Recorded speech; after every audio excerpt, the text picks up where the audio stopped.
Sistem perekonomian Indonesia.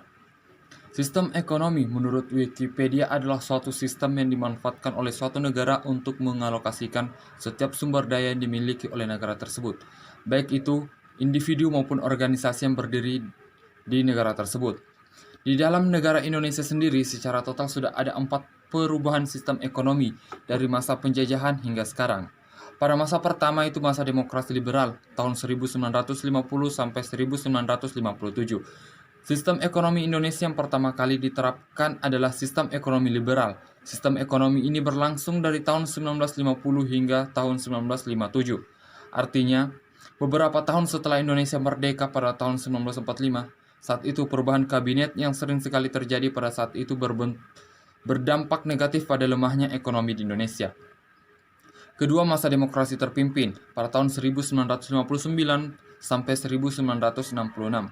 Pada masa demokrasi terpimpin, sistem ekonomi Indonesia mengalami perubahan dari yang awalnya ekonomi liberal berubah menjadi sistem ekonomi estatisme, di mana seluruh sistem ekonomi ini diatur dan dikuasai oleh pihak negara, baik itu dalam aspek sosial, ekonomi, ataupun politik. Sistem ekonomi ini dicetuskan oleh Presiden Insinyur Soekarno di tahun 1959.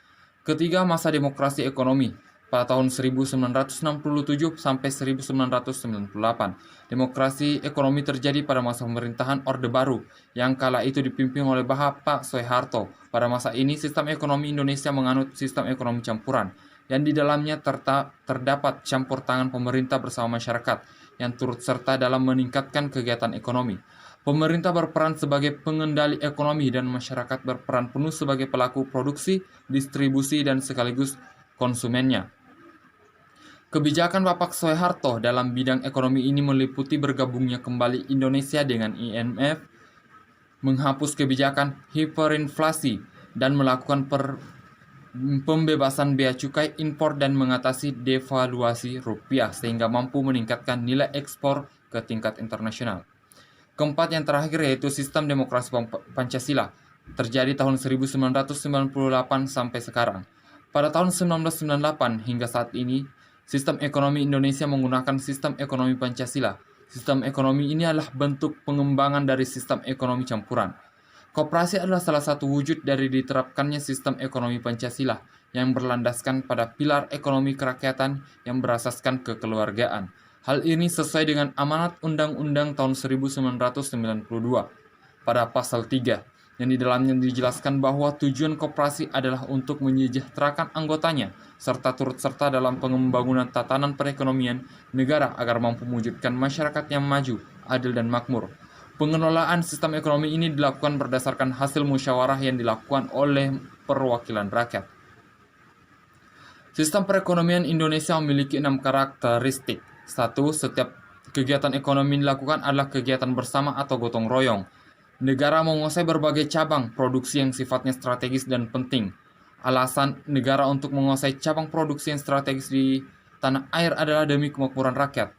Terdapat beberapa komponen sistem ekonomi campuran diterapkan pada sistem ekonomi Pancasila. Kegiatan ekonomi yang dilakukan oleh negara dan masyarakat harus kontinu dan ramah lingkungan.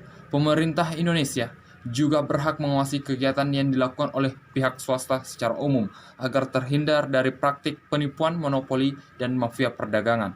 Wujud nyata yang dari diterapkannya sistem ekonomi Indonesia adalah negara digalakkannya program badan usaha koperasi demi kesejahteraan masyarakat. Setiap barang yang dianggap penting bagi keutuhan negara dan banyak kebutuhan oleh masyarakat tidak boleh begitu saja diterapkan pada pihak swasta. Negara harus membuat kebijakan dalam mengurus, mengelola, mengatur, dan mengawasi produk tersebut. Meskipun demikian, sistem ekonomi Pancasila tetap mengedepankan peran pemerintah dan swasta dalam mengelola perekonomian. Hal ini diwujudkan dengan adanya peranan yang jelas antara badan usaha, yakni badan usaha milik negara BUMN dan badan usaha milik swasta BUMS.